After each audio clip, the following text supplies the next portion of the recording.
Welcome back to Guru Akuntansi Channel, tempat kamu belajar akuntansi.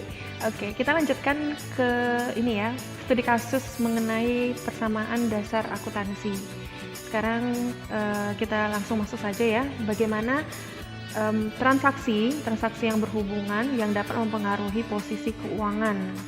Oke, nah kita mulai dari yang pertama adalah setoran modal. Nah, setoran modal ini akan menambah aset dan juga akan menambah ekuitas, sehingga antara sisi kiri dan sisi kanan itu menjadi sama. Oke, itu transaksi yang pertama. Kemudian transaksi yang berikutnya adalah mengenai pembelian aset secara kredit. Nah, secara aset itu pasti bertambah ya, tetapi karena ini belinya secara kredit alias secara utang, maka utang pun juga akan ikut bertambah. Oke, nah itu jenis transaksi yang kedua. Kemudian jenis transaksi yang ketiga, jika aset itu dibeli secara tunai. Nah, maka aset di bagian aset tentu juga bertambah, dan ini tidak mempengaruhi bagian sisi kanan ya, liabilitas atau ekuitas ya. Karena kalau misalkan pembelian aset itu dilakukan secara tunai, maka yang berkurang itu ini terjadi hanya antar sesama aset ya. Maka yang terjadi adalah ada aset yang bertambah dan ada aset yang berkurang ya. Ingat kembali di video sebelumnya mengenai jenis-jenis dari aset ya. Jadi aset itu kan ada banyak ya, ada sekitar 4 aset. Aset lancar, aset tetap, aset tetap tidak berwujud gitu ya, dan aset lainnya. Nah, masing-masing aset itu bisa saja terjadi suatu transaksi di mana ada aset yang berkurang dan ada aset yang bertambah. Nah, jenis transaksi yang ketiga ini, pembelian aset yang dilakukan secara tunai, ini adalah jenis transaksi yang dia hanya akan menambah satu aset tetapi akan mengurangi aset yang lainnya ya. Tidak sama sekali berpengaruh ke bagian sisi kanan ya, yaitu liabilitas dan ekuitasnya. Oke. Kemudian jenis transaksi yang ketiga yaitu diterimanya pendapatan. Nah, maka ketika menerima pendapatan, aset akan bertambah dan bertambah pula bagian sisi kanan yaitu ekuitas ya, atau modal yang juga akan ikut bertambah. Kemudian yang kelima, transaksi jenis yang kelima yaitu adalah bayar beban ya, membayar beban. Nah, untuk membayar beban itu akan mengurangi aset dan juga akan mengurangi ekuitas. Oke, nah ini jenis transaksi yang kelima. Kemudian jenis transaksi yang keenam yaitu membayar utang. Nah, kalau membayar utang berarti tentu saja yang di bagian utangnya akan berkurang ya, dan juga di bagian aset juga ikut-ikutan berkurang ya. Nah, kemudian transaksi yang ketujuh ya, jenis transaksi yang ketujuh yaitu diterima tagihan piutang. Nah, diterima tagihan piutang ini adalah jenis transaksi yang hanya berputar di bagian aset saja ya. Yang hanya ada di lingkup aset saja, tidak mempengaruhi liabilitas dan tidak mempengaruhi ekuitas. Jadi ada aset yang bertambah dan ada aset yang berkurang ya. Nah, dan terakhir, jenis transaksi yang terakhir yaitu diterima pendapatan tidak secara tunai. Nah, maka di sini ada aset yang bertambah dan ekuitas berpengaruh, dia juga ikutan bertambah. Nah, itu bentuk 8 contoh transaksi yang mempengaruhi posisi keuangan yang perusahaan ya, yang bisa menambah atau mengurangi aset atau menambah atau mengurangi liabilitas dan modal. Nah, bagaimanakah bentuk transaksi seperti ini jika kita masukkan ke dalam suatu soal? Oke, kita lanjutkan ke bentuk soal berikutnya menggunakan jenis-jenis transaksi seperti ini. Oke, di sini ada soal ya, ada studi kasus yaitu pada Mei 2020 Rukmana membuka usaha salon cantik. Berikut transaksi-transaksi yang terjadi sepanjang bulan Mei 2020. Oke, transaksi yang pertama ya, Rukmana itu menyetorkan modal sebesar 75 juta untuk buka usaha. Nah, ya, menyetorkan modal sudah pasti akan bertambah bagian ekuitasnya ya. Kita masukkan 75 juta. Oke. Nah, dia akan mempengaruhi ekuitas dan juga pasti dia akan mempengaruhi aset. Nah, tetapi aset yang mana satu ya? Nah, jadi di sini akan ada muncul pembagian beberapa aset ya. Kalau kalian bisa lihat, saya bentuk aset itu saya bagikan ke dalam beberapa kolom, karena nantinya kita akan memunculkan jenis-jenis aset ya, aset-aset yang ada di 4 kategori aset. Nah, karena dia menyetorkan modal dan modalnya ini berupa uang, yaitu sebesar 75 juta, maka dia akan masuk ke dalam salah satu jenis aset lancar, yaitu kas. Ya. Nah, ya, dalam bentuk uang maka itu adalah disebut dengan kas, berarti kita masukkan sebesar 75 juta. Oke. Nah, ini yang saya hapuskan dulu ya, auto ininya. Oke. Nah, 75 juta. Oke. Di aset sudah 75 juta, di ekuitas sudah 75 juta, sudah kita masukkan. Transaksi berikutnya yaitu transaksi yang kedua, yaitu membeli peralatan secara kredit sebesar 25 juta. Nah, pembelian peralatan. Kita di sini lihat ada kuncinya, yaitu peralatan. Peralatan ini adalah salah satu aset dari perusahaan. Maka kita akan membuat dia satu kolom khusus, karena tidak mungkin kita gabungkan ke kas ya. Kas itu berupa uang, peralatan itu sudah beda lagi. Nah, aset berikutnya adalah disebut sebagai peralatan, membeli aset. Membeli aset kita masukkan angkanya 75 juta. Oke.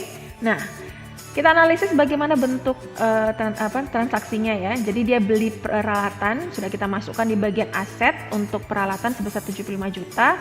Nah, beli peralatannya secara kredit. Kalau secara kredit berarti utang gitu kan. Nah, kalau utang berarti kita masukkan angka di bagian utangnya sebesar 75 juta. Oke. Nah, sudah dua-duanya kita masukkan. Kemudian lanjut ke nomor 3, bayar sewa toko untuk 1 tahun 15 juta secara tunai.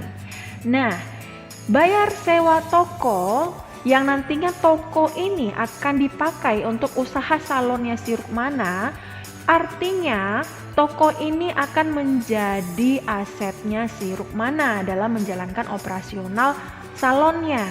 Oleh karena itu, pembayaran sewa toko di awal ini akan masuk ke dalam aset. Ya, bisa dipahami ya. Nah, nama dari pembayaran sewa toko di awal atau di muka itu di dalam akuntansi itu diistilahkan sebagai sewa dibayar di muka. Ya. Nah, maka kita masukkan di kelompok sewa dibayar di muka ini sebesar 15 juta. Oke, lalu kita lihat dia bayar secara tunai. Nah, artinya tidak ada pengaruh antara liabilitas dan ekuitas ya.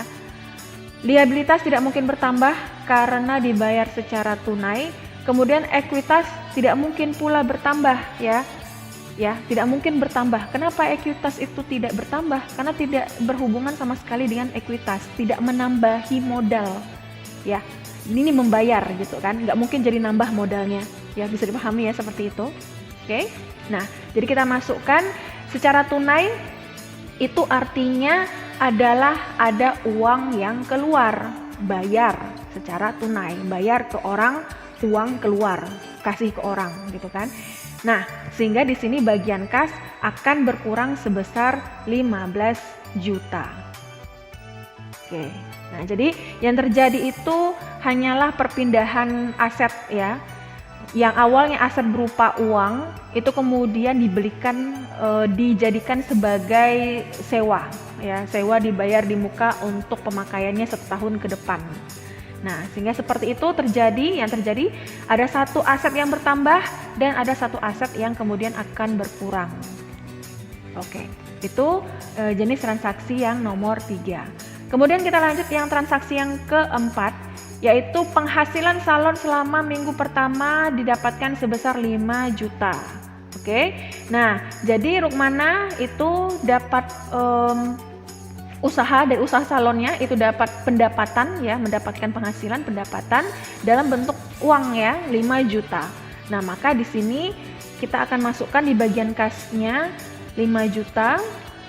Oke. Nah, lalu apa lagi yang berpengaruh di posisi keuangan usahanya Rukmana? Ya, nah karena penghasilan bertambah, kas bertambah, tentu saja ini akan menaikkan modal. Ya, pastinya akan menaikkan modal, akan menambahi modal sebab usahanya sudah berhasil menghasilkan sesuatu, gitu ya. Usahanya sudah berhasil menghasilkan sesuatu, ya, menghasilkan dana tambahan. Nah, ini akan mempengaruhi ekuitas atau modal, dia akan menambahi modal. Oke. Nah, transaksi yang kelima yang berikutnya yaitu bayar iklan di surat kabar sebesar 500.000. Nah, ini artinya adalah bayar iklan, oke? Dan iklannya itu dibayar pakai uang. Ya, pakai uang kas. Berarti kita sudah tahu yang pertama itu 500.000 akan berkurang bagian kasnya 500.000. Nah, lalu minus ya. Oke. Nah, lalu apa lagi yang akan mempengaruhi posisi keuangan dari usaha Rukmana, usaha salon Rukmana ini? Pasti karena uang kas itu berkurang karena sudah dibayar ke iklan, membayar iklan, akan mempengaruhi, tidak mungkin liabilitas ya, karena tidak akan berpengaruh terhadap liabilitas, tetapi akan mempengaruhi modalnya ikut berkurang karena dipakai keluar ya untuk bayar iklan ya. Jadi akan berkurang pula 500.000. Oke, akan berkurang pula 500.000 diakibatkan karena ada asetnya, salah satu asetnya yang berkurang. Ya, jadi bisa dipahami sampai di sini ya. Jadi kan kalau tadi setor uang modalnya bertambah ya, uang kasnya karena dia setornya dalam bentuk uang kan bertambah gitu kan. Nah, sekarang posisinya uang kasnya keluar. Ya, uang kasnya keluar karena untuk bayar iklan ya pastinya ekuitas juga ikut-ikutan berkurang ya, modalnya ikutan berkurang. Oke. Nah, kemudian lanjut transaksi nomor 6 yaitu melunasi utang dari pembelian peralatan. Ya, ini berkaitan dengan transaksi yang pembelian peralatan yang ini ya, yang nomor 2 25 juta. Jadi pada saat ini di transaksi nomor 6 itu utangnya dilunasi. Nah, maka kalau utang dilunasi berarti ini berpengaruh ya, di bagian kolom liabilitas itu berpengaruh. Sepertinya saya ada yang salah deh, ini 25 juta ya. Kenapa saya bikin 75 juta? Oke, sorry, saya koreksi terlebih dahulu.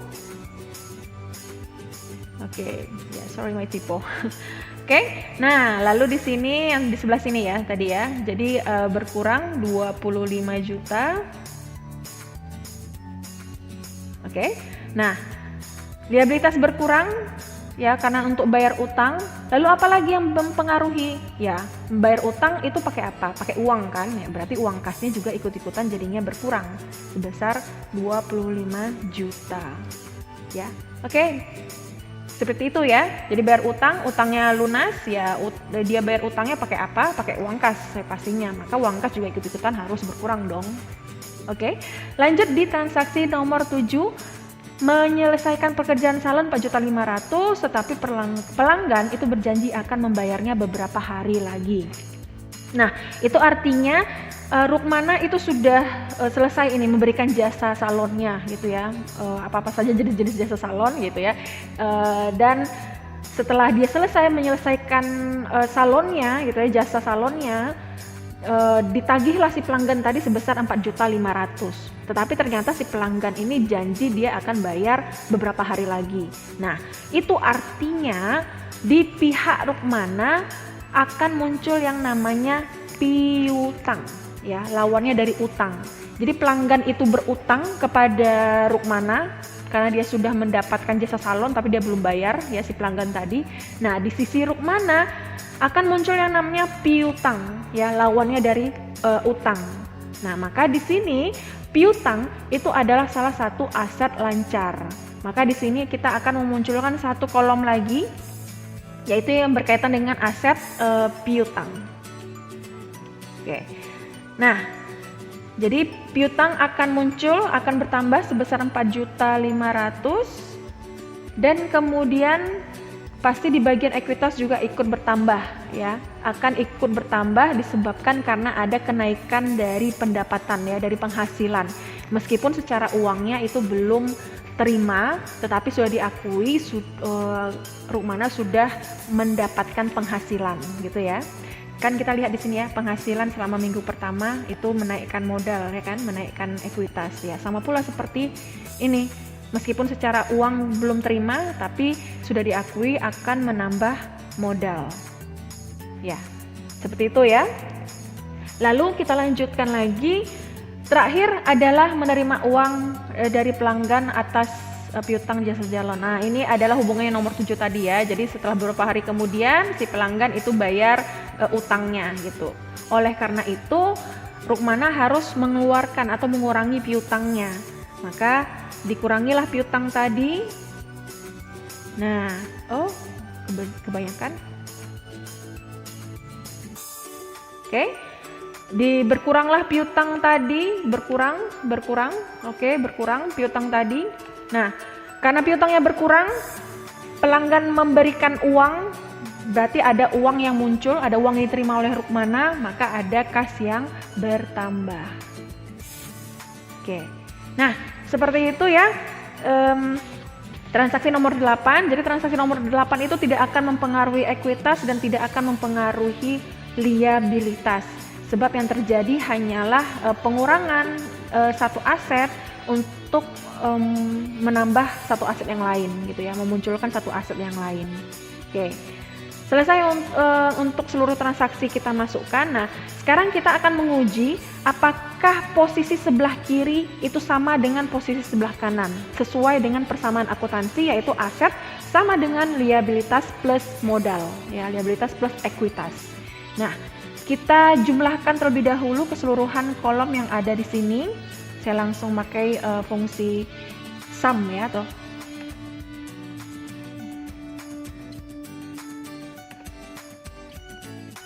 oke.